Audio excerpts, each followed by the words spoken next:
The next category is Best Feud Storyline of 2018. Bullet Club Civil War. Done. Move on. No. I luckily thought of two other things. Oh. Like I said earlier, mine is Ciampa Gargano, the whole thing. But between the getting fired and the unsanctioned match. Yeah. And then coming kind of full circle to being friends again. They're both heels. They're both heels who both hate Aleister Black. Yeah. Is essentially what it is. But I think, storyline-wise, Gargano's end goal still is to win the title.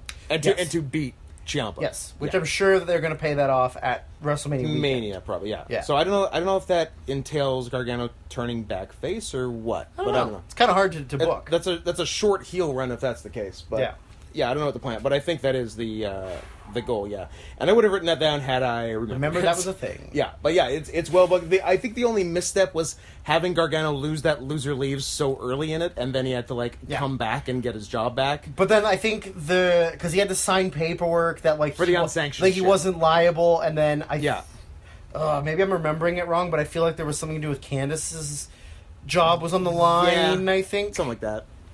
So I think that was the best storyline of the whole year. I mean, they didn't do anything else worth anything, so yeah. I am reading notes from previous years where your favorite storyline from last year was Paige and Del Rio. Oh, the best. The Paige Del Rio saga. That's my favorite. That's my favorite storyline of any year because it's real and it's hilarious. Not anymore, though. I know. Now she's just banging Xavier and Brad Maddox. I don't know if that's true. I think they're a polyamorous. Oh, they reconciled trio. Yeah, I think they're going to put out some new photos soon. I think that's the plan. More cannon fodder for jerking off. Did you have other things beside? Nope, that's pretty much the only one I thought was good. So I had Okada Omega finally getting paid off. Sure. And I'd say my favorite for 2018 is the Tanahashi comeback resurgence to prominence with comeback through the whole G1 and then finally getting a big win over Okada after that. Pretty much the whole second half of the year and leading up to the G1 and stuff I thought was all very well booked. And it'll be interesting what happens in a couple days from now when we're recording this and what happened a few days ago when you're hearing this. So I'm just reading over some notes from the last few. I enjoyed the Chuck Taylor versus Dustin feud. And also Archibald Peck 4-year time travel payoff. Oh, what a payoff. And then also Dalton Castle and Silas Young, where he got to fuck the boys straight. Yep. Kudos to Chikara for those first two. Here is the Fall from Grace in 2018. Yes. I think there's a lot of people on this list. There's a few. Anyone who used to be an indie darling in the indies before this and then was in WWE this year had a bad fucking year. Yeah, I think we can say as one blanket statement, anyone who was called up to the main roster, Drew has... Even though that's been a problem for years. Are you going to the bathroom? I'm just peeing. Pee faster. Keep talking, stupid. I will. Anyone who gets called up from NXT to the main roster, I don't know if they just immediately get worse. Well, they don't. It's the booking. The booking on NXT is so much better than the booking on the main roster. Just it's almost a death sentence as soon as you get called up. I feel like a while ago we went through just every major name who's been called up, and then we asked the question: is this person better off here than they were in NXT? And there was maybe a couple that were the same. Maybe Charlotte is doing okay, but and only now Becky, but every single other fucking person is just so much worse. Bobby Roode, NXT champion. What the fuck is he here? Why? He's a tag team champion, Scott. I guess he is tag team champions right now, but come on. And just anyone, just fucking anyone. Nakamura, Almas, Yeah. Joe. Like they're sort of trying to do something with Joe, but not really. For me too, is like they even sent Tyler Breeze back to NXT for that one match, and got a lukewarm reception at best. He used to be a star there. Yeah, he's a total star there. And then now he's a jobber, so they don't care. Yeah. And how could you? And yeah, just with everyone, it's ridiculous. Like, don't call anyone up. Yeah, just stay. Or like, if you're in NXT, like, I honestly think I need to stay down and develop a little bit more. Like, yeah, I'm not ready. I'm not quite ready yet. I'm a little nervous. Just refuse to call up. I know you will get paid more. It's not worth it. It's not worth it. Like, all I can think of about people getting called up is Billy Madison shaking that little fat kid's face, going, the little fat kid who said he can't wait to go to high school, and Billy just shaking him, and the kid's jowls shaking like a bulldog, and Billy going, no, stay here, stay as long as you can. It's a good movie. I like that movie. It's a funny movie. It's a great movie. It's time. It's one of many great Adam Sandler movies. Yeah, all 100 of them. As for specific people, I have a specific number one, and then a bunch of Hans. I have a tied for one, and then some Hans. One of my Hans has Hans are honorable mentions. Honorable. So I have Tetsuya Naito question mark. Okay. Not that he's still had a good year. He main evented the Tokyo Dome, but like, could you see him main eventing the Tokyo Dome this year? No. I feel like he's his spot has gone down in the last 12 months. Well, he's feuding with an old lesbian, so that'll do it. Yeah. I feel like he just got lost in the mix of it's that Omega being bigger, and then Ibushi kind of and then Tanahashi's resurgence. Exactly, yeah. So it kind of moved him from like second 2A down to like 5. Yeah. So and like he's done nothing wrong. Like he had lots of good matches in the G1, but thank you for the chocolate. Another sponsor of the show. What do we got? Milka chocolate bars. Yeah. So again, not his fault. I don't even know if it's really New Japan's fault. Nobody's fault. He just kind of got shuffled down a bit. Yep. Then a tie. I almost made Andrew Smith. I almost made a grave mistake. I have two people tied for one, and then I said in a tie for second. That's not a tie for second, my friend. That's a tie for third because there's two people ahead of you. And I tie for third. Good friends of mine, good Canadian boys, Kevin Owens and Sami Zayn. What has happened to these poor fellows who are two of the best wrestlers in WWE? One of them refused to go to Saudi Arabia, so he's out. Yeah. And the other one's fat. He's out. All right, guys. Remember when Kevin Owens was a Universal Champion for 6 months? Yeah. I mean, he was never supposed to be. No. Because Balor got hurt. Yeah. But nevertheless, he was. Remember when he was a main eventer? Yeah. And he also had a really bad match with Goldberg where he lost the title? Because it was all about Jericho turning face and beating him up, and then he had a really bad match with Jericho? Him and Goldberg was like 1 minute long, though. That was like 2.5. Okay. But, those poor boys. Those poor boys. They both had injuries, but like nothing... Which did not help. But like Zayn was around for most of the year. Yeah, until he realized that both of his rotator cuffs were Both his rotator cuffs were fucked. And Owens was around until the end of summer? Until he realized both knees needed surgery. Yeah. So between them, they have 4 non-working limbs. Yeah. Between combined, they are a quadriplegic. Yes. They have recently done videos of them coming back, though, right? I think they'll be back by Mania. Cool. So where they'll do nothing. Yeah. Pre-show battle royal. Nice. Pre-show. Sick. Then I got my tie for first. Even though we've mentioned this before, I had Zayn Owens.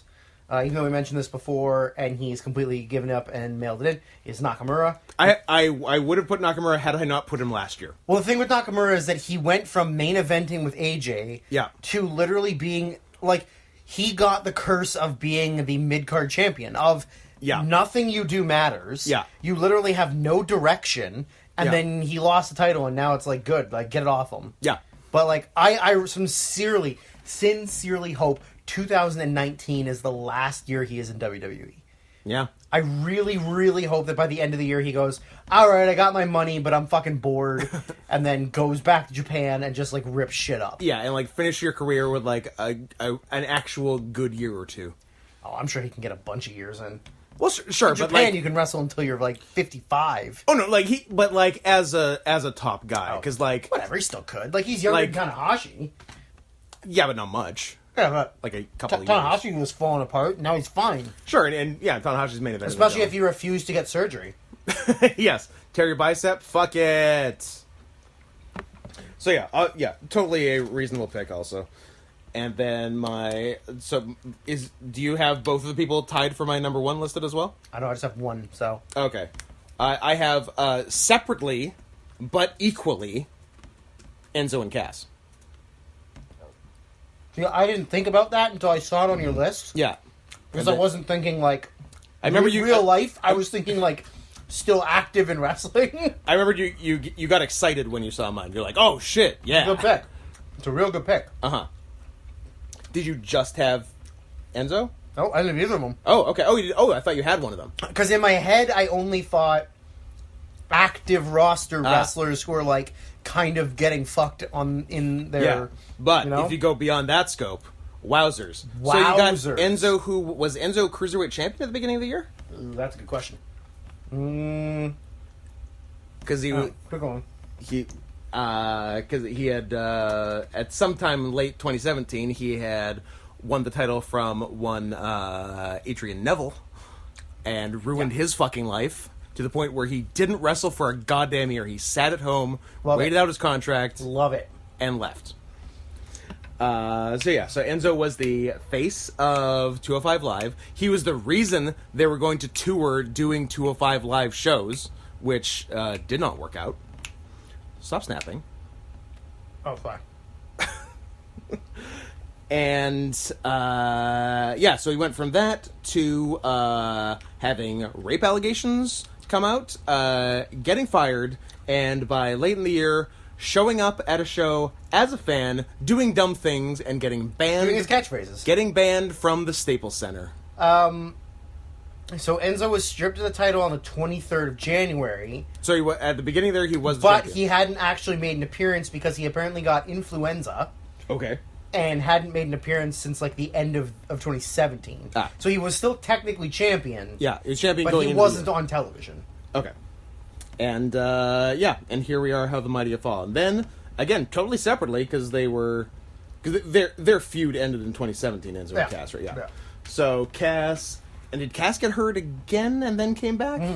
Yeah, so Cass has the advantage of being a large white man with long hair.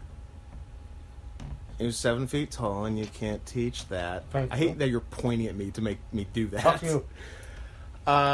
Which in WWE code means you get as many chances as you want. Unlimited. No matter how bad you are. Like, Cass is, at best, test. I think that's the closest comparison. You know what? That is unfair to Andrew Martin. All right, Andrew Martin at least was competent in ring positioning and doing moves. Okay. Yeah, Tess probably legit is better than Cass. Yeah. And Tess wasn't good. No. R.I.P. Yeah. So Cass was, obviously... Because, every now and then, even though, he wasn't over, he wasn't any good, Vince would keep putting him, in these spots. I remember, I think it was, 2017, they had, a big four-way for the title, and Cass was in it. It was for number one contender, wasn't it? It's something like that, yeah. And they'd keep showing up, because, it's obviously Vince, grooming him to, get higher and higher on the card. Yeah, you know what I'm talking about. Get higher and higher on the card and eventually, be comfortable in main events. And then I guess he got hurt, came back, and then... Came back as Big Ass. When the sea got covered up. And Big Cass had the honor of being Daniel Bryan's first big feud of his comeback. Who wouldn't have booked that? I don't remember exactly the circumstances around it, but why did they feud? Because one was tall and one was short? Seems right.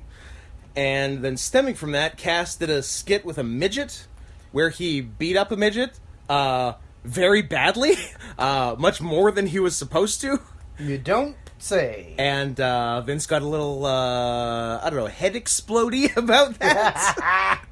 And And then I feel like there was some other shit that they never really said that went on backstage. There was a plane trip where the lock on the bathroom door got broken, and he didn't know that, and he tried to get into the bathroom, and it wouldn't open, so he kicked the door in. Did he wave in the 4-4? Maybe. Okay.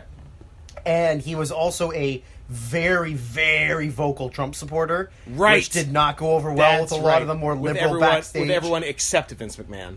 I mean, yeah, but donated $60 million. I don't think Vince was even involved in that. I think it was just a lot of the locker room is very liberal, sure. and he was spouting off a lot of things that, he makes a lot of good points, guys. There's one thing to have an opinion, yeah. but, like, you're at work. Yeah. So, like, don't voice your opinion when you're working. Yeah.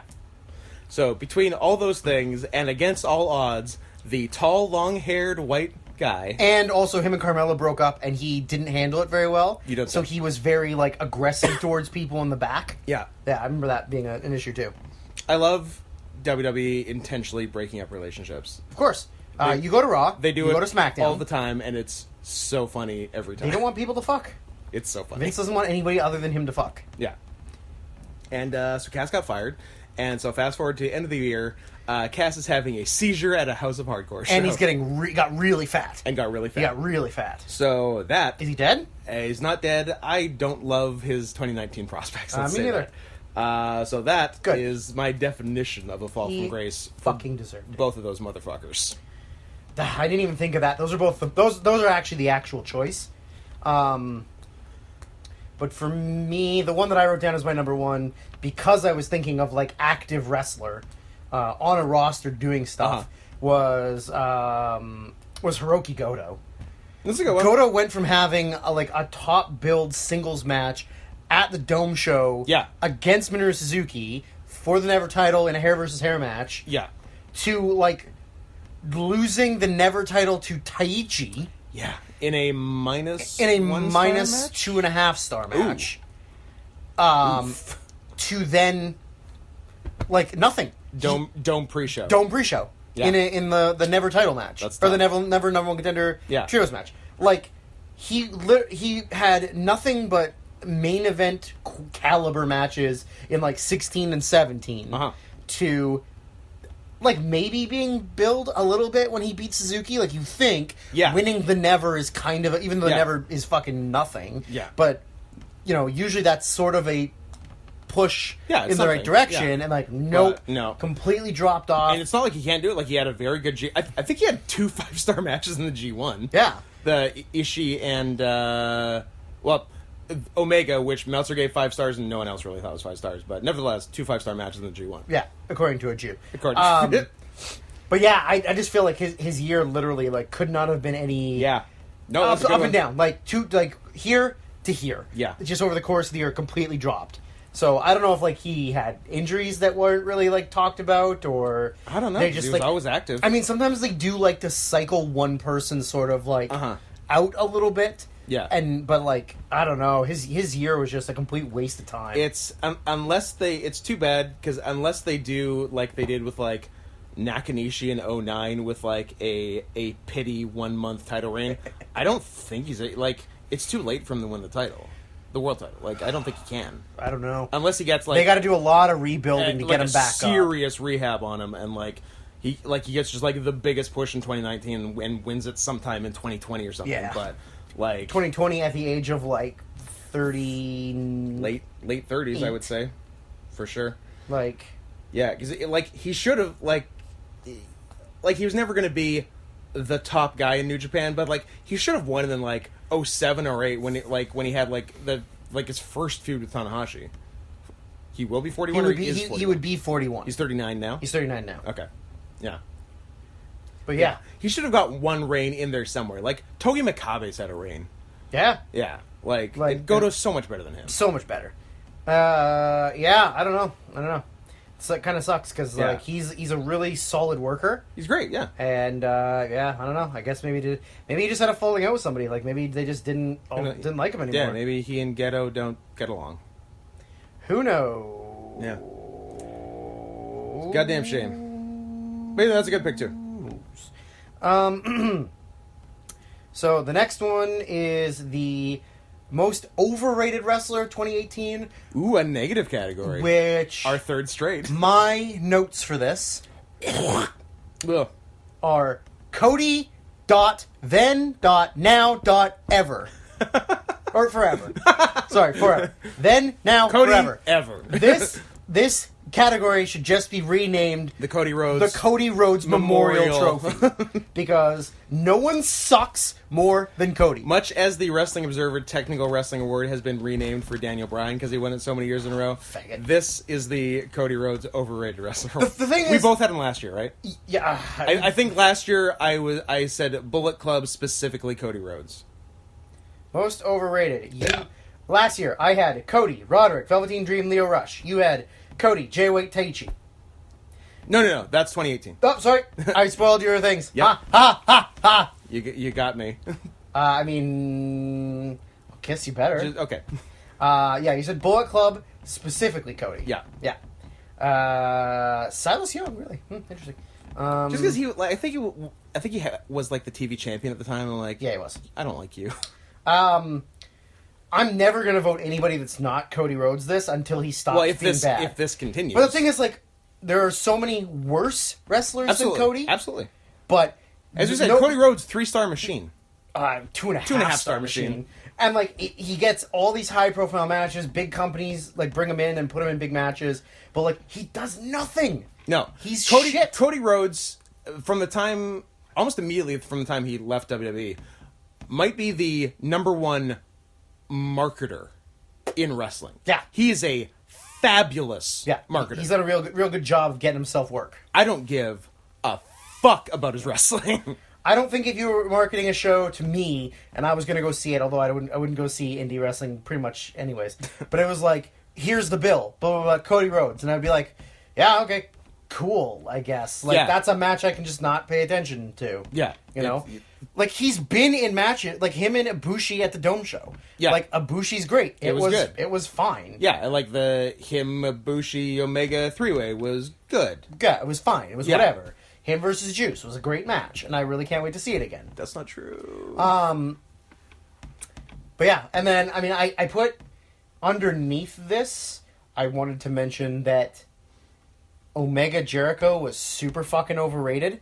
5 stars. Super fucking overrated. 5 stars. Sloppy and, like, lazy work from Jericho, you old lesbian. My only thought on that is, I believe Dave Meltzer has achieved the second sight and knew that Omega would close the year with a 5-star match, so he gave him one to start the year too, so it would be cute. Sure. I also put Ronda and Kurt versus Stephanie and Hunter, which is super overrated. 4.5. That match was shit. 4.5. When 3 people can't wrestle at all, and, like, the other one is old. I mean, 2 of them are old, but like the one who can wrestle is still. Ronda got progressively better over the year, but she's still not great. Kurt hadn't really wrestled in years. Yeah. Stephanie is a big boobed mom, and I mean Hunter can still work his ass off when he's not wrecking his pec, but it was shit. It was so boring. Drew, it was the best match on Mania. It was 4.5 stars. Why? Why? Because Ronda fucking hip tossed or judo through Hunter. Yeah. And then tried to break. And like, not to mention the fact that I think I mentioned this maybe on another podcast or whatever, but Ronda is a legitimate shoot fighter. Yeah. She put Stephanie in a shoot armbar. Yeah. And Stephanie fought it for like 8 minutes. Stephanie she's a shooter. She's a shooter. She's a tough mom. You do the math. She's got mom strength. Yep. Yeah, but like she could lift a car off her baby. As soon as you put Stephanie in that armbar, Stephanie should be tapping. So fast. Like, so fast. None of those women are tougher than Stephanie McMahon. Yeah. Stephanie McMahon is the toughest woman in the division. Well, because she invented the division. That's true. She did invent women's wrestling. I feel like maybe this is my opinion on looking at wrestling in a kayfabe standpoint, I guess. But, like, if you have somebody who's an MMA fighter in professional wrestling and they do... Like, what did we watch? We watched Riddle and... Ospreay? And Ospreay. Like, as soon as Riddle put him in the... What was it, like the heel hook? Or like the... He put him in a submission. Yeah. Like, in a kayfabe standpoint, that should be it. You should be killing motherfuckers. Because professional wrestlers can do submission moves, but they're not like former UFC fighters. Yeah. Like Ronda Rousey was a former champion. Brock Lesnar was a former champion. Granted, Lesnar just like lays all fats all over guys. But like, if Ronda Rousey puts you in an armbar, you should be tapping immediately. Yeah. Because they know how to put it on perfectly, as opposed to like somebody who's a wrestler doing like a Boston Crab. Yeah. You know, like, I don't know. To me, that's that's bad psychology. Yeah. This match fucking sucked. Yeah. Yeah. Easily the two most overrated matches this year. Awful.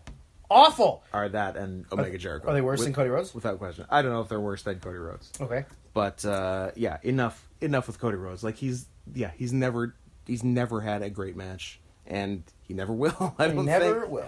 But who knows? Maybe we'll look quite the fools, because this will come out after the Dome show, and Cody Rhodes and Juice Robinson was the best match on the Dome show. Well, you did have Juice listed as your most improved last year, so. Yeah, he was improved last year.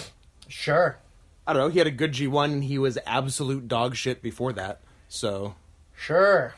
You don't think that? I don't know. He still sucks the dick. So he sucks the fattest dick. I already spoiled yours, so let's move on. Sure. Okay. I'm joking. You can go ahead. No, you hurt my feelings. Okay, good. Yeah. Then behind Cody, Jay White, who's getting like, without winning the world title, like an Okada level push, and no one's sure why. But here he is. What are you looking confused at? Average star rating, or average rating on Cage Match for Cody in 2018 was 7.41. Okay. Great. That's not that high, but still too high. Fuck him. Sorry, continue. But yeah, Jay White, I hope, you know what, prove me wrong at the Dome and have an amazing match with Okada, but I have not really seen an amazing Jay White match yet. No. Despite getting a singles with Tanahashi at the Dome last year, and all kinds of singles throughout the year, the U.S. title, beating Omega for the U.S. title. You're telling me that Ishii or Goto couldn't be in that position? Yeah, exactly. Or name a bunch of other guys. Yeah, like Sonata, any number of guys. Evil. Yeah, like there's other guys that could be in that position that would actually do something with it. Maybe Jay White surprises us, but even if he does, I'm going to say it's Okada. Well, sure, but it's not him. No, he won't be doing it alone. But he couldn't be in there with Okada. He couldn't even get a good match out of Tanahashi. No, but Tanahashi was also like beat the shit. He was beat the shit. But he is less beat the shit this year, luckily, being in the main event.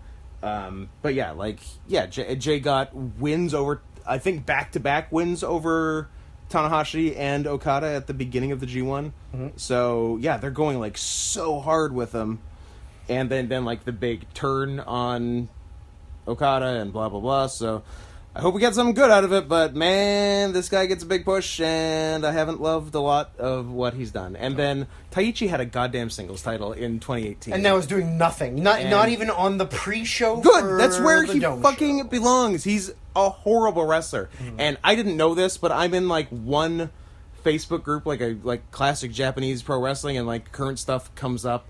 Because it originally had links to all the... like full shows and stuff. Okay, yeah. Gotcha. Man, that you really came around on I don't know why I'm shit-talking you. I really don't either. I secretly hate you, but I secretly am homo in love with you, so...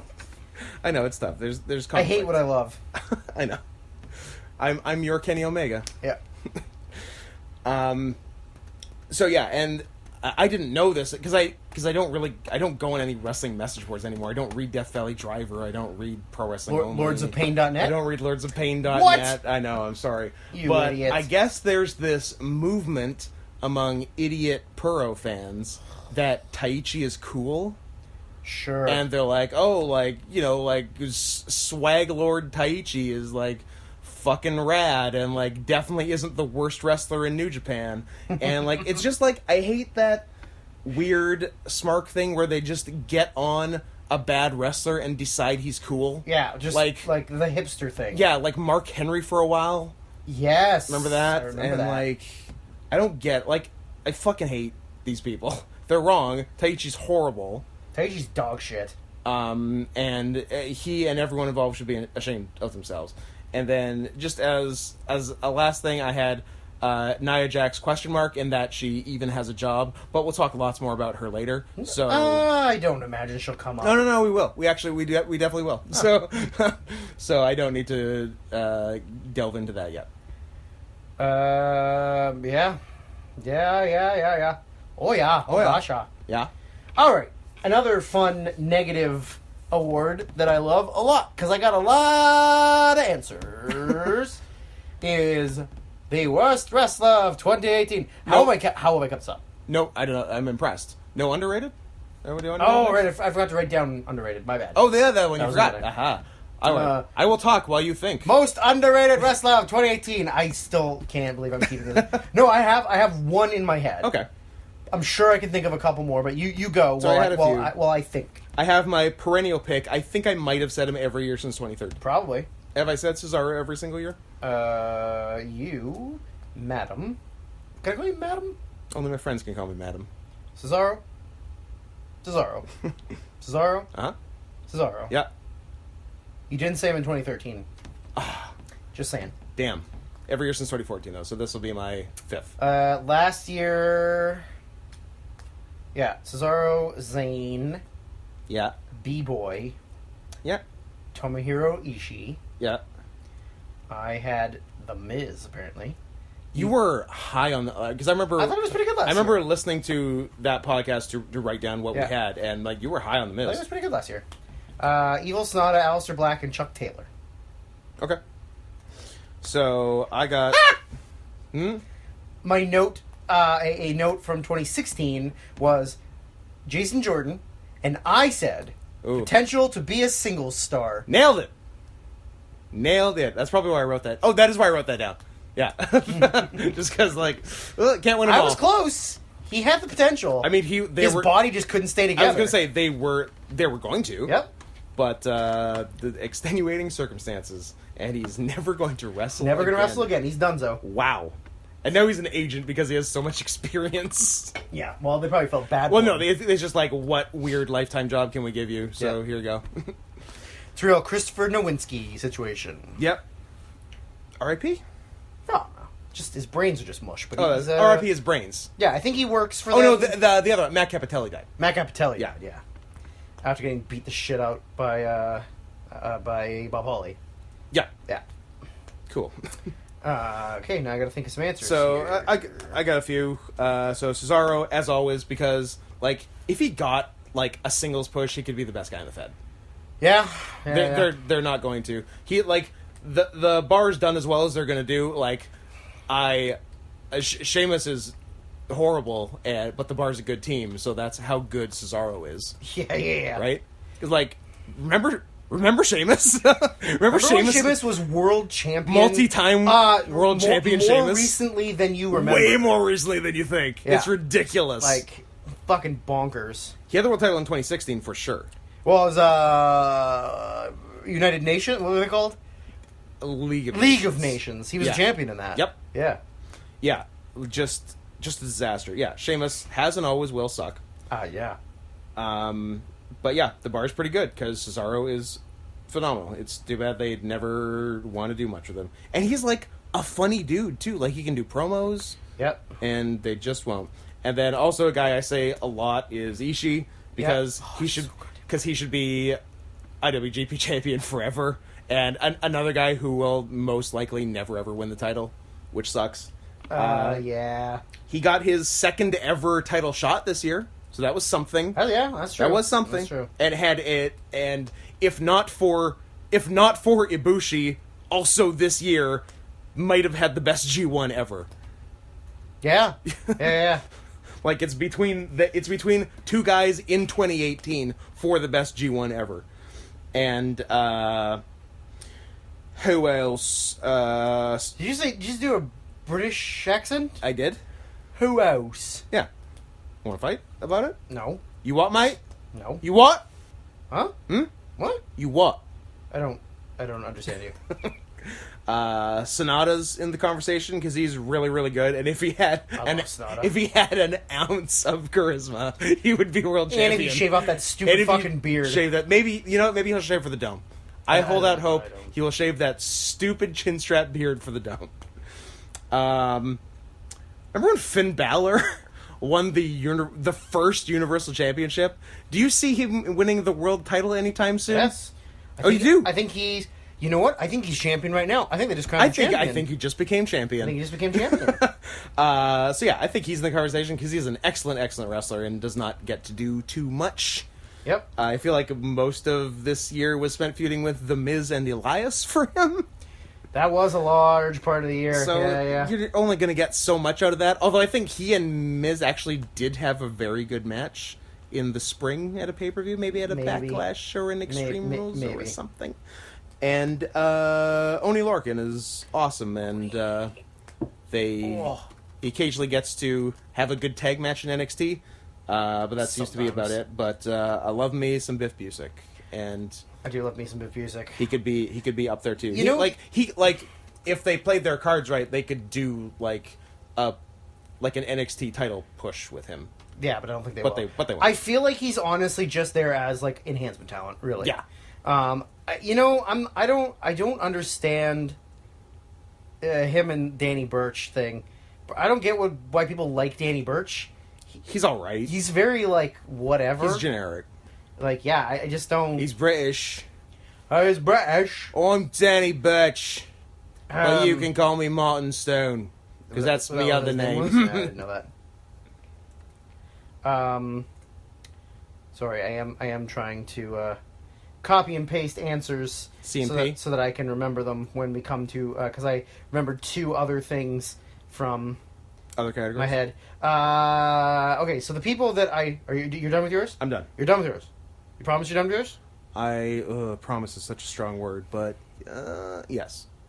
So for me, the ones that I wrote down were because sometimes I like men? lucha, and sometimes you like girls. Mostly I like men. Mostly men. Sometimes I like lucha, and I said this to you because this year I was lucky enough to see the CMLL anniversary show live. That's pretty fucking cool. I will say that. Very cool. I will say that to your face. I won't say it behind your back. I am honestly planning on going again next year. Nice. Just because it's like cheap to go and it's easy, and I have friends there. Brag. And like sometimes you do overhype things when you're there live. But it's almost impossible not to. But this is no exaggeration, and I think you'll believe me and agree with me on this. Is that I've been burned believing you before. No, you have never been burned by me. You are a liar. Underrated, and I think he's the most underrated wrestler of the last 4 or 5 years. Is fucking Phoenix. Phoenix is Phoenix is unreal.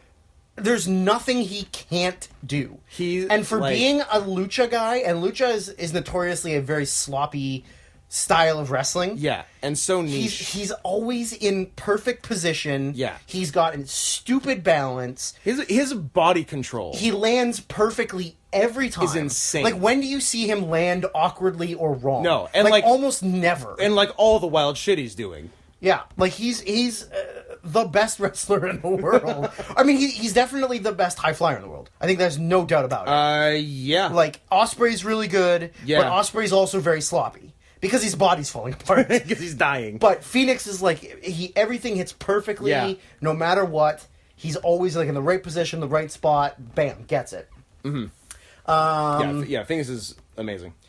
Then also, El Hijo del Fantasma is very, very good. He is really good. Very, very good, very underrated. I haven't seen a ton of him beyond King Cuerno in Lucha Underground, but like King Cuerno is like the most underrated guy in Lucha Underground. Yes, he's so good. Absolutely. And then Hijo del Vikingo. I don't know how to... Yeah. Vikingo. Son of Viking. Yeah.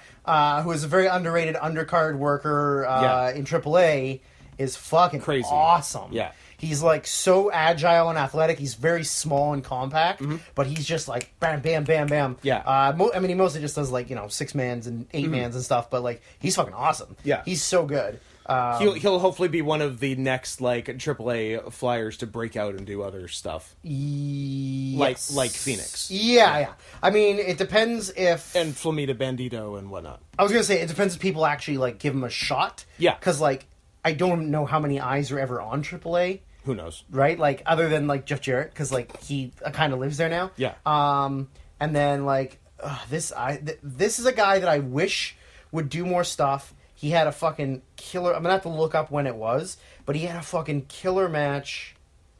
I mean, I guess he's working for Evolve now. Fabian Eichner is... He's good. Awesome. He's good. He's, like, super flippy. Yeah. But also is, also strong. Big and ripped. Like, yeah, he's so awesome. Yeah. Like, I wish he did more stuff, but, like, Yeah. the E doesn't really... I don't think they really know what they have. But yeah. Like, NXT... He'll benefit from NXT UK, because he was straight up enhancement in NXT. Yes. I feel like he had a really good TV match with, like, Ricochet, I think. Yes, they did. Earlier in the... Like, as soon as Ricochet's... It might have been Ricochet's debut, first right? match, yeah. Yeah. I'm just going to quickly look it up. I keep forgetting that he's Italian. I always think that he's, like... Well, he's German-Italian, yeah. He's, like, from Italy, but he's German. Yes. Yeah. Because I keep thinking he's, like, Austrian or something. Yeah. Because Fabian Eichner, not an Italian name. Fabian Eichner. Like, literally sounds like a Nazi war criminal. He does, actually. Let's see, where's Ricochet? Ricochet. Rick O'Shea. Oh, I wish Irish wrestler. Either one of those had happened. Because... Puerto Rican wrestler Ricochet? Ricochet. Or Irish wrestler Rick O'Shea. Rick O'Shea. Yeah. I don't see it. Maybe it was last year. It might have been last year, right? It could have been very end of last year. 17. Yeah. Anyway, they definitely had a match though. And it was great. Yeah. He's also one of those guys where he can like run, jump to the top rope, and then do like a shooting star to the floor. Yeah. Like he's crazy. Yeah. So hopefully in NXT UK he actually gets to do some more stuff. Yeah. But yeah, he's a really underrated wrestler, and I'd never seen anything of him until he was in NXT. And then I tried to look up other stuff of him online and found like a little bit, but not a lot. Yeah. Because he wrestled like He did like WXW and stuff. Yeah. So yeah, like I was aware of him. I definitely had not watched much before NXT though. But yeah, I think those are the three people I can think of. I'm sure there's definitely more, but yeah, no, those are good ones. Worst wrestler of 2018. Yeah, there's a lot of good ones, but back to a negative category. Well, it's our bread and butter. It is. I want to give an Han Men. Okay. A little shout out to two gentlemen who I find to be very similar types of people in the wrestling world. Twins. Neither of them are the worst wrestler in the promotion or in wrestling, but they are two guys that epitomize wrestling that I don't like. Okay. And their names are Baron Corbin and Elias. Sure. They are like such prototypical WWE, like up through the WWE system guys. They've never worked anywhere else. They don't know any better. They got jobs because they're big. Yeah. Like they honestly don't know what good wrestling is. They're never going to produce good wrestling ever in their lives. And I just hate that they're sitting there taking up prominent roster spots from better wrestlers. From better people. Yeah. Or like people that are already on the roster but aren't getting television time. Exactly. Like, and speaking of television time, Baron Corbin. Jesus Christ. Yeah. He gets so much. I would hate to be a wrestler who at some point they just decide, oh, you're the authority figure now. Like, you know I can still actively wrestle, right? Yeah, but we're just going to put rather you do long promos. But like even the thing too is like his character was sort of like a Mad Max, badass lone wolf, and now he's like an authority figure, a corporate guy, a corporate stooge. Like they love doing that. I don't get it. Like Libertarian Glenn. Like they just love taking guys who are like, I don't know, like badasses, darker characters, and then like, but even when they turn them into authority figures, it's not like a long tease or a long thing. It's just like, bam, you're this now. You're a corporate guy now. Yeah. And then like, okay, deal. Put a tie on. I accept the rules of your Punjab prison. Yeah, like, it's bad. Yeah. You know what? Like, I think there's a lot of guys that are like that. There are. Because, like, even for me, like, I had Corbin as well. Yeah. But I also had Bobby Lashley. Sure. Because he went away to TNA and he came back to WWE. Yeah. And just, like, stayed doing the TNA style of wrestling. Uh-huh. Same thing with EC3.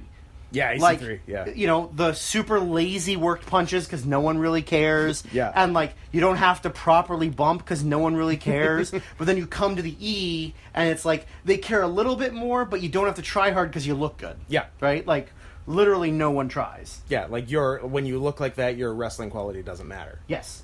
I also put Big Cass on my list for the same reason. Sure. Just because, like... He's terrible. He can't do anything. Yeah. He's literally, like, the most useless human being. And, I mean, these aren't my top ones. These are just the ones that are, like, the Hans. People to list. And then I also put Nick Aldis on that, because he is a guy who gets... I mean, he works nowhere, but he gets too much work. Yeah. For being, like, the most cookie-cutter... title match on All In. Plain-faced, baby-face, whatever he is guy. Yeah. Who literally does nothing. Magnus, baby. Like, suplex, scoop slam, clothesline, yeah. clothesline, body blow, blow. Like, uppercut. It's nothing. Yeah. He sucks. He's just so boring. He's so boring. Yeah. That's a good pick. I didn't think about him.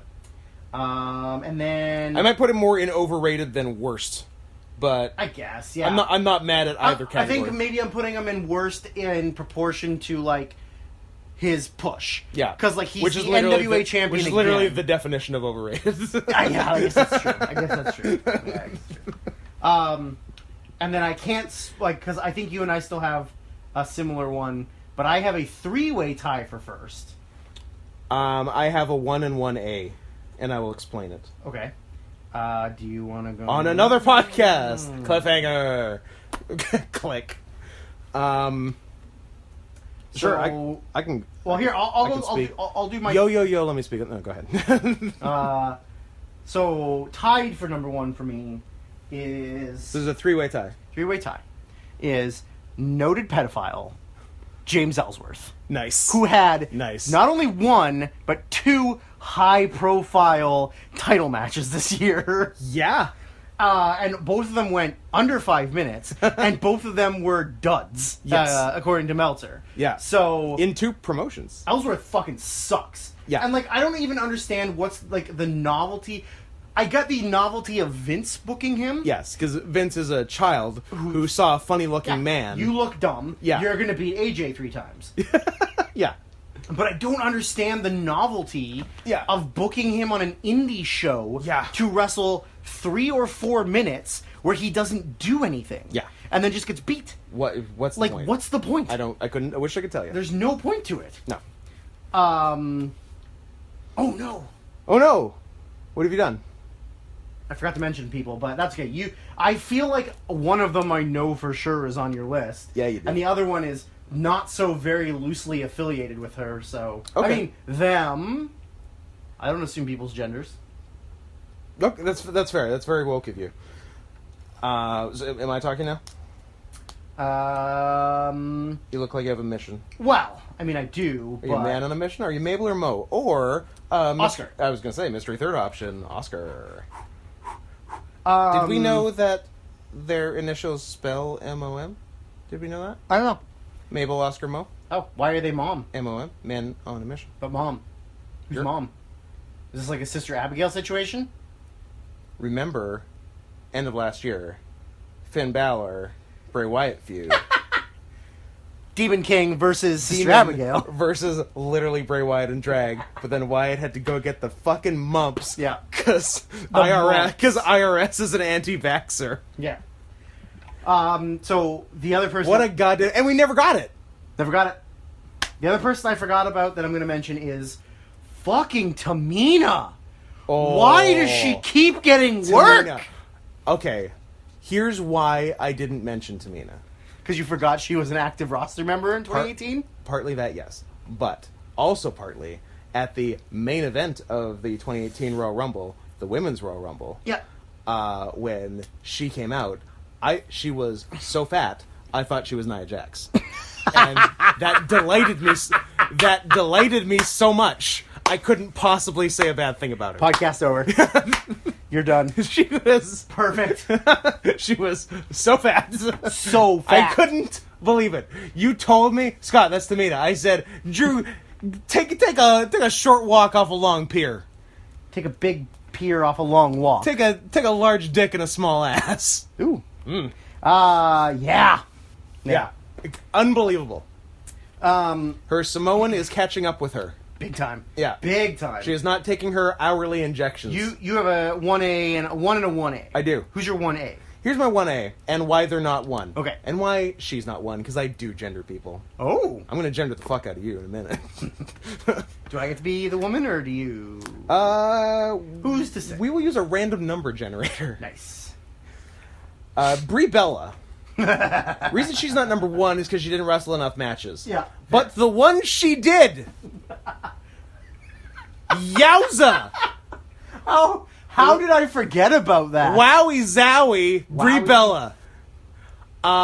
Back-to-back failed topes. Yep. And then ruined Liv Morgan's fucking life. Oh, poor Liv. I feel like there was a third thing that's escaping me, because it wasn't as insane as the first two. No. But, holy shit. Holy shit. Yeah. If she had wrestled all year, I think it's honestly a runaway. Yeah. However, she did not wrestle all year, and Nia Jax did wrestle all year, and she wrestled well. Is fucking horrible. She wrestled She real shouldn't well. have a job. She wears garbage bags to wrestle in.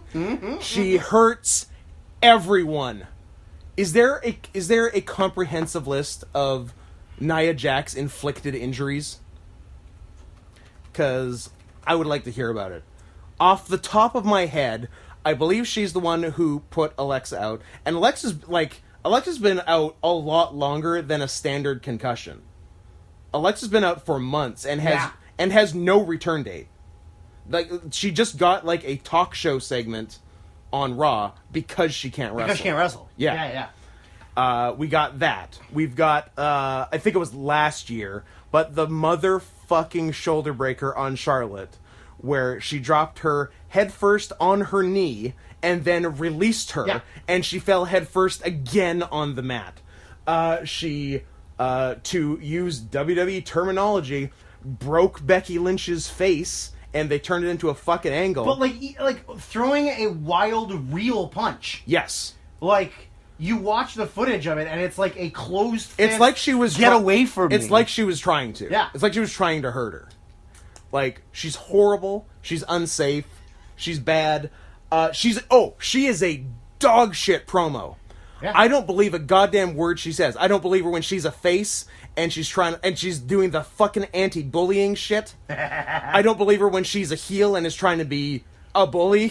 Which she seems to flop back and forth between face heel like it's nothing. Like just overnight. Yeah. Like, oh, now I'm a heel. Oh, now I'm a face. Oh, now I'm a heel. Just vacillating between the two. Did you remember when they announced Nia Jax versus Ronda Rousey on the fucking red carpet at an NBC show? Yeah. That was something. That's fucking stupid. Yep. I can't find a comprehensive list. Damn. But it also, she injured Ember Moon at one point. Yes. But yeah, I can't find an actual list of anything. Suffice it to say, most female roster members have felt Nia's wrath. Yes. I think she's hurt Sasha, too. She hurt Sasha a couple times. Yeah. Yeah. And yeah, like, Nia is the reason that they think Sasha is injury prone, basically. Yeah. Yeah. Yeah. Mine goes with a previous comment I made that sometimes you overhype how good matches are live. Maybe I'm wrong in saying that I'm overhyping how terrible these three people are. Okay. But during the CML Anniversary show, a group calling themselves The Clan, spelled CL4N. That sounds cool. Wrestled in a trios match that was one of the worst, not even matches, things I have physically seen live. Are these the AAA guys that got the cool new names? Cybernetico, now called Cyber the Main Man. That's right. There's an even better one, though, right? Charlie Rockstar. Formerly Charlie Manson. Yeah. And it's Charlie Rockstar? Charlie. Okay. Sharlie. the Charlie Rockstar, and the Chris, but spelt CHRIZ What? H. I didn't know that. Who is El Zorro. He was Zorro, that's right. But he was wearing El Zorro gear. That's right, because he didn't get new gear. But with the new logo of the clan on it. Ooh. So it still said El Zorro everywhere, but it just had the patch sewn on the gear. And talk about 3 of the laziest motherfuckers. Cyber the main man. Charlie Rockstar. And the Chris. I'm just wrapping my head around it. Like, I knew it, I saw it then. I'm still, 3 months later, dealing with it. They wrestled the Los Guerreros. Yeah. Gran Ultimo and Euphoria. Who are a good team. Who are pretty good. Yeah. But this match was terrible because of the other 3 guys. Yes, sir. They fucking suck. They're awful. There's a reason AAA's bad. There's a reason why Mexico's bad. Sure. Because they employ people like them. Yeah. Also the economy. Well, letting too many colors in. Too many whites. Letting too many white people over that wall. Too many gringos in. And also because they're so sleepy. Oh, I'm very sleepy. Oh, so sleepy. I'm so sleepy. Yeah, those are mine. Oh, that's your 3-way tie. Those Very are nice. 3-way tie, yeah. Because I'd forgotten about Tamina, and I was like, oh, Tamina, you bitch. You goddamn bitch. I thought you'd have more women. Yeah. Tamina and Nia Jax. I mean, Nia's in there with Tamina. Of course. I just didn't want to say Nia because I knew you were saying Nia. Okay. And also they might be the same person based on their current sizes.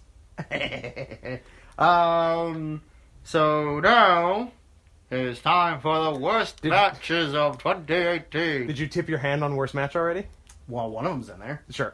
2 of them actually are in there. But I thought of more as we were sitting here, so I've just got 2. I've got 5. I wish I had 5. I would like to have 5. I want. You know what? I'm gonna renege one of these because I feel like it was worse than I remember it was. Or I'm remembering it worse than it actually was. Fair. What's that one? Just for the sake of it. It was the 4-way singles match at Triple Mania with Phoenix, Brian Cage, Rich Swann, and Jeff Jarrett. Right. The only reason it was bad was because of Jeff Jarrett. Yeah. The other 3 were fine. But yes. And the right guy won, so people were happy at the end of it, Correct. right? Yeah. Worst match of 2018. I just got 2 matches. They're both from the same promotion. Would that promotion be World Wrestling of Entertainment? That promotion is a Southern Underground Pro out of Tennessee. Southern Underground Pro. Sup Grabs. No, it's WWE. Oh, really? Oh, yeah. Can you believe it? Yeah, one is not the worst. One, if there was it's not overrated. It's underachieving or so much worse than it should have been. Main event of WrestleMania. Brock and Roman. Yeah. They had a banger 3 years prior in the main event of WrestleMania, which was made better by the Rollins thing, but it was like that match was hot. Yeah. Before Rollins showed up. Yeah. Like it was great. They were killing each other. Yeah. Dud. Man, I can't think of a more dud-esque match than this. The crowd it was Goldberg Lesnar. Yeah. Heat-wise. Yeah. They hated both guys. At WrestleMania 20. Yeah. Yeah. Because it was the bad Goldberg Lesnar, not the pretty awesome Goldberg Lesnar from last year. That one of us shit over, and then it was actually really fucking good. But I'm not going to say who. You shit on the new. We were doing our predictions. Oh, in predictions, and I gave it like -5 stars, I think, or a dud or something. Yeah, it was like the best match on the show. Yeah, it was the best match on the show. That's right. No, I thought you meant you shit on it after the fact. No, before. Yeah, before. Okay, yeah. Fair. But yeah, this sucked. They couldn't get anything going. I don't think Brock's a good wrestler anymore. I just don't think he cares. Yeah, I just don't think he tries. Yeah, I think he's just over it. Sexually, he is an elderly gay man out of his just looking to feed his birds. Sexual day, just out of his sexual prime. Just going down to the park. Just wants to feed his birds. Everyone, out of my way! I just want to feed my birds. Like what was the last good Brock match? Goldberg. Right. Yeah. And before that? Goldberg? 2004? Yeah. Yeah. Because, like, he... Oh, I know. That really good him and Ambrose match at WrestleMania. Him and Ambrose. A classic. Man, we went the other way on that. We were excited for that. And then we got to shit on that one after the fact. Yeah. That fucking sucked. Wow. What a waste of fucking time. What a piece of shit Brock was in that. Yeah, Brock, man, I can't imagine a more hit and miss guy than beating Brock. The Undertaker, I guess. Was that match good? I don't even remember at this point. No, it was not good at all. I do not remember. No, it was a bad match. It's just overshadowed by the win that you don't even think about it. The match, because Taker was like fucked up for most of the match because he got a concussion so early. Yeah. No, the match sucked. It was slow and plodding and yeah. Give me a concussion. It wasn't good at all. What? Huh? Did you say give me a concussion? Maybe. We'll see what happens. Yeah, their 2 2015 matches were pretty decent. Like SummerSlam and then the Hell in a Cell were like both pretty good. Yep. Both a million. The main match sucked. But because up until at least pretty recently, Lesnar was capable of having really good matches. Yeah. But like I feel like he's had enough in the enough not good ones in the last 1 to 2 years that I don't know if he can have a great match anymore. But who knows? And also he has no interest in having one. I don't think he even has the interest in wrestling other than it's money. Yeah, he just loves money. Like, and also how much? Like, he's got to be rich as fuck. Yeah. How much more money does he need? I don't know. Like, he's got like the sweetest contract in the history of WWE. Yeah. He got a fuck ton of UFC money. He lives like in the middle of nowhere. He lives in the woods where he like probably doesn't pay for like property tax or anything. Yeah, like, he sleeps outside. Yeah, like he's an animal. He's a bear. He's a bear. So that match was bad, and man, now I'm thinking about Mania main events. I guess the last interestingly, the last good one and thing that didn't leave us exiting Mania as sad boys was the last Brock Roman. Yeah. Because the 3 after that, Roman Trips, Roman Taker, Roman Brock, man, what fucking bummers of matches all of those were. All of them. Don't tell Trips that. Like, oh my god, like, what a horrible taste to leave in your mouth at the end of Mania. Don't tell Trips he can't go 38 minutes on Mania. Fuck you. Then those 3 fucking matches, god, 3 of, like, easily all of those 3 among the worst or at least most disappointing matches of the year. Yeah. Like, fuck all of those matches.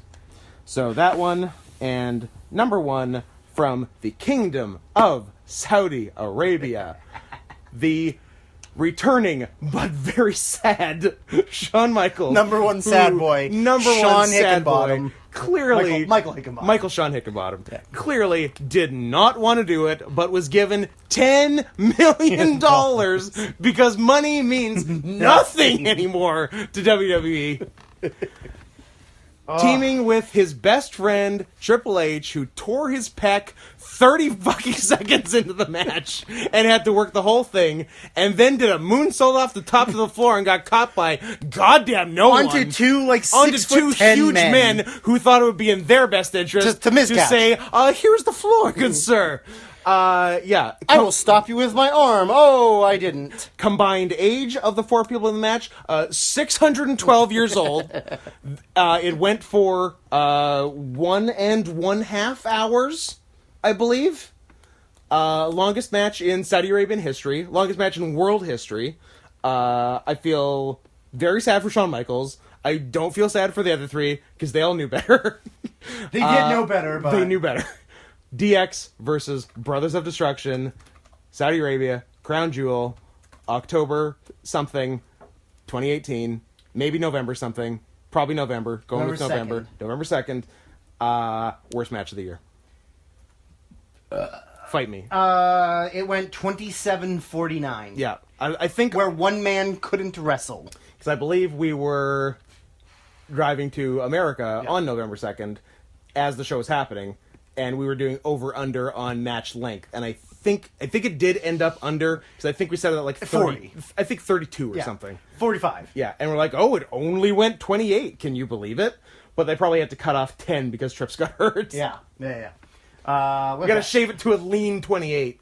What a bad show. What a bad show. That is also my number 1 worst match. Nice. Easily. Also, we never mentioned it, and there's not going to be a time to mention it. Same show. Shane McMahon won the Best in the World tournament. Well, he's the best in the world. Just a heads up. I believe it was called the Tournament to determine the best in the world. Best in the world, or something like that. The World Cup tournament to determine the best in the world. Yeah. Whew. I'm out of breath. So I do have a couple on my list. Yeah. That would be from WWE's Women's Evolution pay-per-view. Lita Drew, all the matches on those were great. Sure. It's the Women's Evolution. Lita and Drew, Trish. Drew, I'm gonna have to bleep you. I'm gonna have to turn off the pod. You can't say any of the matches on Evolution were bad. Women suck. Oh! Lita and Trish. Why? Oh, you turned me into Nancy Kerrigan. Why? I hate it so much. I hate him more than anything. What a world. Oh, now I'm the Wicked Witch of the West. Oh, what a world. Lita and Trish Stratus versus Alicia Fox and Picky James. Drew, I'm going to have to edit all of this. I can't. Just because of how sloppy it was. Lita's bad. Lita's always been bad. And now she's old and hasn't wrestled in forever. Yeah. She sucked. Did she kill someone with moonsault? Yeah, she undershot was that it. like the Rumble or something? Oh, it was Rumble. Yeah. It was Rumble, yeah. Trish blew her finish, as usual. And it was just sloppy. Remember when Trish blew her finish at, like, the height of that Mania match with Mickey? Yep. Yeah. I think that was who she blew it with again. And then Mickey ate her pussy. And then Mickey ate her fucking pussy. And it's edited off the DVD, you fucking cowards. I had to go find a live pay-per-view download of that one. Just so you can see it? I've got it, though. Oh, yeah. Oh, Daddy's got it. Then the previous mentioned Kurt Angle, Ronda Rousey versus Triple H and Stephanie McMahon. And go for worst match, really. Yeah. Wow. Yeah. Like, fuck it. Most overrated, sure. Fuck okay, no, I'm not mad at you.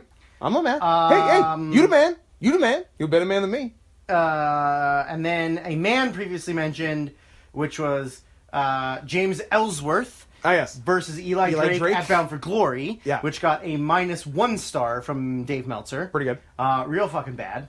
And then the other one was from Triple Mania 16, which was a worst match of the year from Triple Mania. That never happens. Which was Tejano, Rey Escorpion, and La Mascara against Joe Leader, Murder Clown, and Pagano in a street fight that was fucking a disaster of a street fight. Not so good. First of all, none of them wanted to take anything. Also, Pagano did the best thing ever. Did they have the Spanish Fly where someone died? That was Pagano. Yeah. Where he didn't rotate all the way over, so he landed on his shoulder, separated his shoulder, and then wrestled the next show. My man. Was like, fuck it hurts, but I gotta wrestle because this is my only income. It was so sloppy. It was just terrible. I remember you messaging me as that was happening. I'm like, I gotta check this out. It was real dumb. Yeah. Good ones. Rookie of the Year. I don't have anything good. I have Ronda Rousey ? Rookie of the Year 2018. So, yeah, I put Ronda Rousey, I guess, because... by default. I have two other ones. Okay. One is Brian Pillman Jr. Okay. But not like I've seen one match of him. Yeah. But he's his dad, so he's great. He's got potential, yeah. And then the other one who I had mentioned to you earlier, because I do watch a lot of Stardom, because I like to get boners while watching little Asian women wrestle each other in cute outfits. No shame in that. I'm going to butcher this so bad, because Japanese names are hard. Show it to me. Utami Hayashishita. That's a lot of name. Ooh. So she debuted in August. She debuted in August. Then she won the Goddesses of Stardom tag team titles in November. She also won the Rookie of Stardom final gauntlet tournament thing at the beginning of December. She's 20. Yeah. And she does kind of shooty. She's super sandbaggy. Is she cute? She's kind of cute. She got short hair though, which I'm not really into. Okay. But yeah, she's kind of shoots, kicks. Does she wear a cute mask to enter in? No. Oh. She mostly wears red. But she's pretty good. Cool.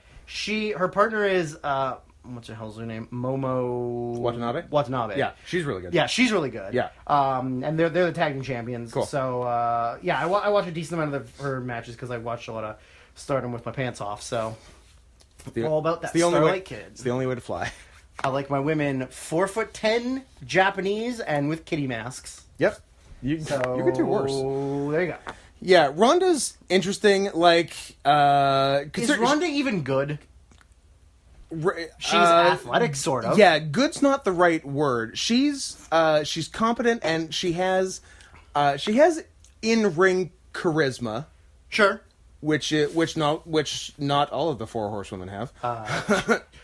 Two of them kind of do. Yeah. But yeah, and she's capable of producing like a fun match if it is rehearsed ad nauseum for one full week at the Performance Center before going out there. Fair. Because she and, I want to say maybe, not Natalia, maybe Mickey, okay, had a Raw match that they didn't get to rehearse 1,000 times, and it was as good as you would expect for someone who's had like 12 pro wrestling matches ever. Yeah. She can only do it if she's gone through it a million times, like, which, you know, fair, you're super green. Yeah. But like, for being thrust into like an extremely prominent position in the biggest company, like, she's like, I'll say she's done like pretty well. So, and as far as other like true rookies, I can't think of much. So there you go. Yeah, reasonable. It's always hard to find true rookies. It's hard, yeah. The only easy one was the Matt Riddle year. Yeah. The next one is best tag team. I'm not doing the thing anymore. I'm done. You made it further than I thought. Best tag team. Pardon me. Of 2018. I got 5. Are we renaming this the Young Bucks Memorial tag team? No, because I didn't even put them on the list.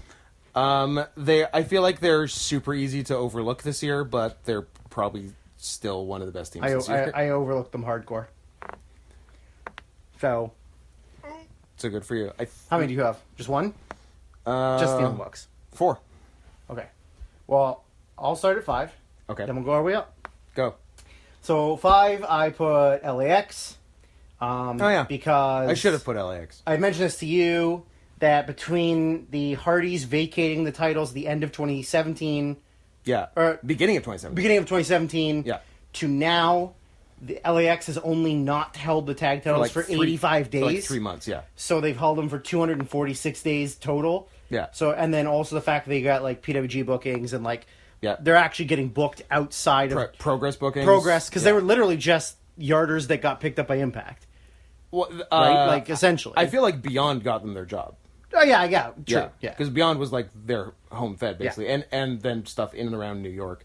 It's weird that there's like no big New York indie. Yeah. Yeah. Oh, I guess like, is NEW is Northeast, right? Is that New York? It might be, actually. Mm-hmm. The one that had Omega versus Phoenix, and they do like the big ballpark show every year. That might be New York. Anyway. Japwa. Yes, Jersey All Pro Wrestling, famous. It's close enough. It's the same fucking thing. I'll do my number 4.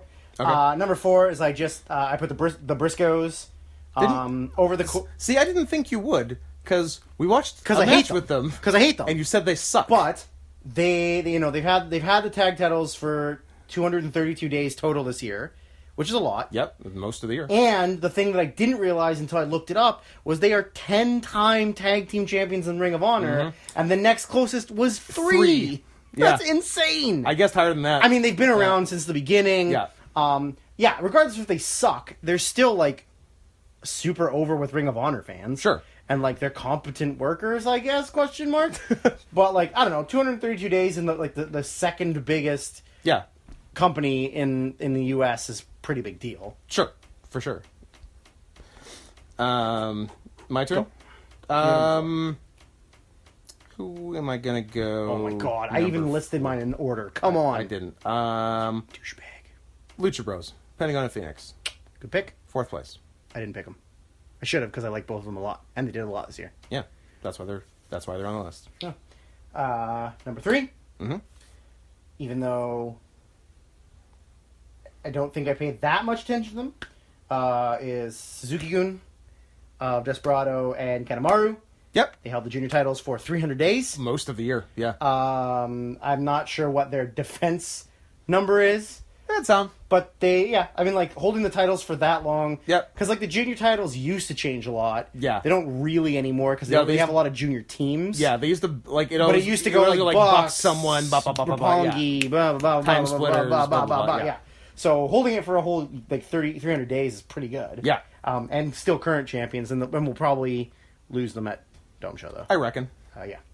They were my number 3. Number 3, Flamita Bandito. Man, I didn't even think of all the Mexicans. God damn, there's so many Mexicans. Well, it's not like you went to Mexico or anything this year. I didn't see Flamita or Bandito. But you went to Mexico. I saw the Lucha Bros. You should be thinking about Mexicans. I did for all those other ones. All right. I'll allow it. Number 2 for me is the Rascals. They did. I thought about Rascals, but I didn't. They debuted for Impact. They debuted for Ring of Honor. They've been PWG champions for 250 days. Yep, which is pretty good. Mm-hmm. So getting a lot of huge bookings. Yeah. So if I had a 5th, it would be them. I considered them, then sort of forgot about them before I started writing things down. Number 2, Violent Giants. Violent Giants. Suwama and Shuji Ishikawa. Love them. 2 huge men wrecking shit in All Japan. Just the most depressing looking bodies, too. Horrible bodies. Horrible bodies, horrible faces. Horrible faces. Horrible. Yeah. Shuji Ishikawa is like an all-time ugly person. He also has, like, no legs and no butt. Yeah. But like, he's all upper body. Which is why he used to wear baggy pleather pants in Big Japan, but when he became, like, a main eventer in All Japan, they're like, you get tight. Hey. You get huggers. He's like, but I look super weird in them. Wear it! You represent the company. No more pants!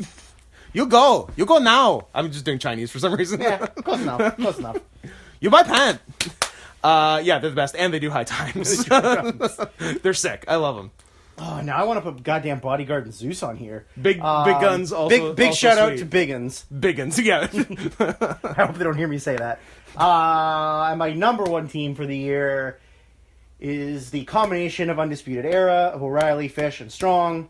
As much as I hate Roderick Strong. I meant to put O'Reilly and Strong, actually. I forgot about 400 days as NXT Tag Champs. Wow, all year plus. Damn. They also had a lot of killer matches with a lot of really good teams. I mean, also they had matches with, like, Heavy Machinery and War Machine, but whatever. But yeah, I mean, whole year is a pretty big deal because, like, NXT is usually pretty good at build a team up till they win. Then as soon as they have their first big match against, like, anybody, singles or, like, for the longest time, the title, like, the heavyweight title was, guy wins, but you build up the next guy, and that guy beats him, and then next guy moves on. Guy wins, do a rematch against the guy you just beat, and then next big feud, lose it to that guy. And then move up. Get called up. Yeah, like, that's how it always was. So, to hold it for a whole 400 days is, like, pretty big, I think, for them. Yeah, I 100% meant to put O'Reilly and Strong and forgot, so here we are. And until they do something wrong, Bucks are number 1. Fair. Yeah, fair. Like it was cool. They moved to heavyweight this year. Yeah. So they did stuff. They have what has to be the first good match that the Grills of Destiny ever had. which like Tamatonga is good, but yeah, he's pretty good. He's stupid. Yeah. And like Tongaloa / Camacho is not that good. Oh yeah, but I do miss their swearing. And and Bucks had a couple really good ones with Evil and Sonata. Yeah. And then shout out to Evil and Sonata because they're also really good. Yeah, they're sweet.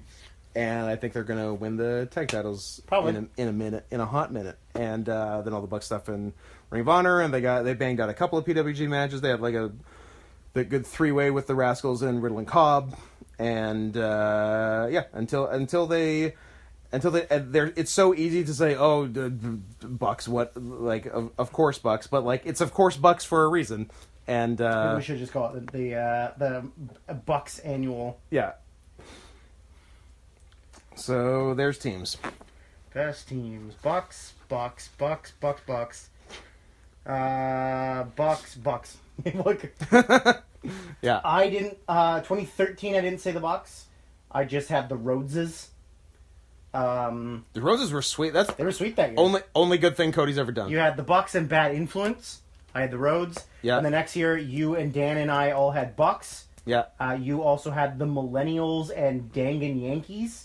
Which is Sugiura and Masato Tanaka. I'm gonna kick Sugiura's fucking ass. Yeah, Drew's got a weird one-way feud with Takashi And I said Sugiura. Red Dragon. Yeah. Then the next year we both said Bucks. You also said Sakamoto and Okabayashi. Strong BJ, baby. Then I'm going to give you a strong BJ. The next year I said Revival, Bucks, Lucha Bros. You said Bucks, Revival, American Alpha. Honorable mentions to Strong BJ. Yeah, that's Sakamoto Okabayashi. Yeah. And then, is it wrong? I immediately thought Roderick Strong and BJ Whitmer was something that was Shane, yeah.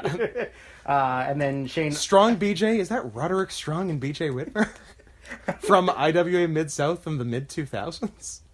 Was that a team? Shane, Orange with the Wyatts, does he dress like them now? No. So he maintains agency over his character.